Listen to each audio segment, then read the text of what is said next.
नमस्कार प्यारे बच्चों, आप देख रहे हो मेरा YouTube चैनल मुनीश मैथ, जिसके अंदर हम 7वीं कक्षा की एक्सरसाइज 4.4 को करने जा रहे हैं। जिसके पहले पार्ट के पहले 3 प्रश्न हमने हल कर लिए थे, ए, बी और सी।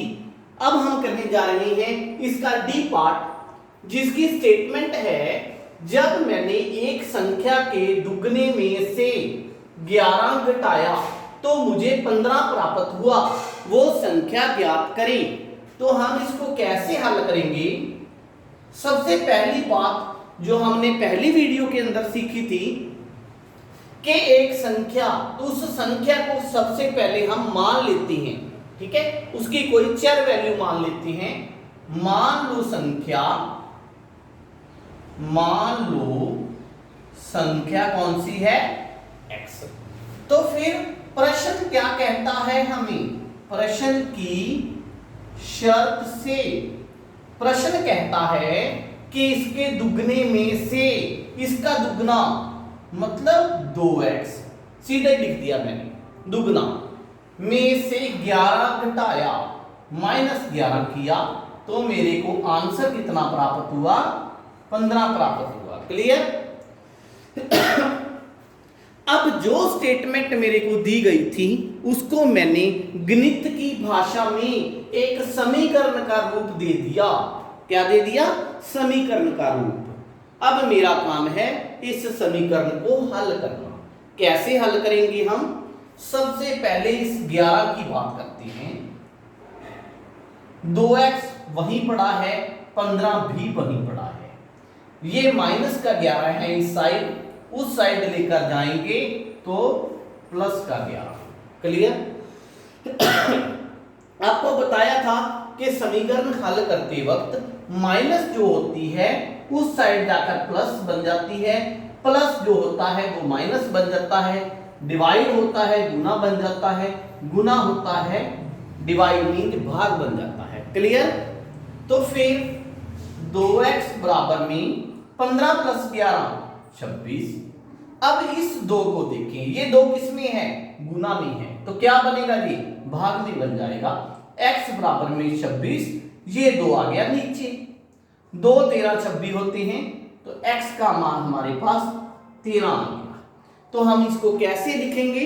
हम लिखेंगे हमारी संख्या बराबर में 13, इसलिए संख्या बराबर में 13, ये क्या आ गया हमारा आंसर। क्लियर? इसके बाद हम इसका करेंगे ई पार्ट। अगले प्रश्न की जो स्टेटमेंट है हमारे पास, मुन्ना ने 50 में से अपनी अभ्यास पुस्तकों की संख्या के तिगुने को घटाया तो उसे 8 प्राप्त हुआ। इसमें से कौन कौन सी चीजें हैं जो हमने समझनी है? पहली बात, 50 में से घटाया। किसको घटाया? अभ्यास पुस्तकों की संख्या के तिगुने को। ठीक है, पुस्तकों की संख्या के तिगुने को घटाया तो उसे कितना प्राप्त हुआ? 8 प्राप्त हुआ। हम क्या करेंगे? पहले मान लेंगे, मान लो पुस्तकों की संख्या बराबर में x। क्लियर? तो फिर प्रश्न की शर्त से प्रश्न हमें क्या कहता है? प्रश्न कहता है इस पुस्तकों की संख्या का तिगुना, 3 गुना। ठीक है, किस में से घटाया उसको? 50 में से माइनस किया तो हमें कितना प्राप्त होता है? 8 प्राप्त होता है। ठीक करके लिखेंगे इसको, 50 माइनस 3x बराबर में 8। समझ लगी बात? अब देखो, x वाला जो चर होती है, जो x वाली टर्म होती है, वो हम वहीं पे रखते हैं, लेकिन इसको हम उस साइड लेकर जाएंगे। मेरे को ये बताओ कि ये 50 है जो, ये प्लस की है कि माइनस की है?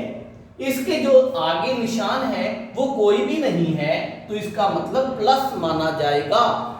तो फिर -3x वहीं पड़ा है, 8 भी वहीं पड़ा है। इस 50 को हम उस साइड लेकर जाएंगे तो माइनस का हो गया।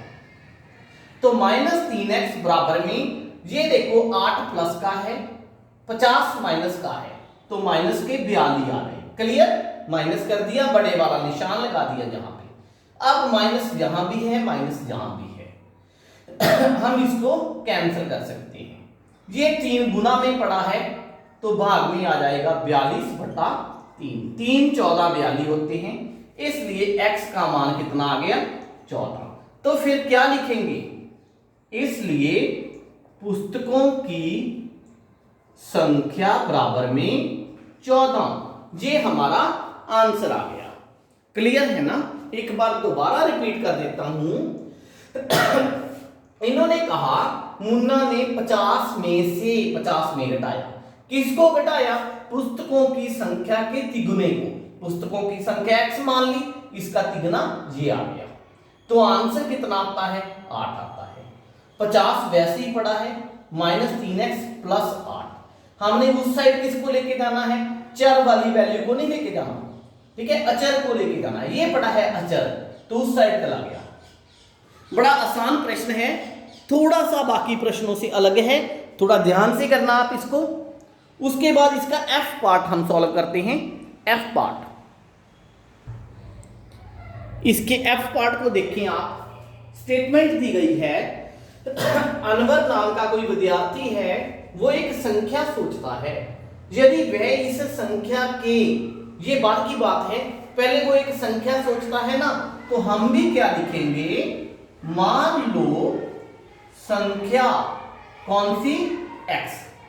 ठीक, संख्या हमने x मान ली, तो फिर प्रश्न की शर्त से, प्रश्न की शर्त से, प्रश्न क्या कहता है कि यदि वह इस संख्या के 5/2 में से इस संख्या का 5/2 में से 7 माइनस कर दे तो उसे कितना प्राप्त होता है?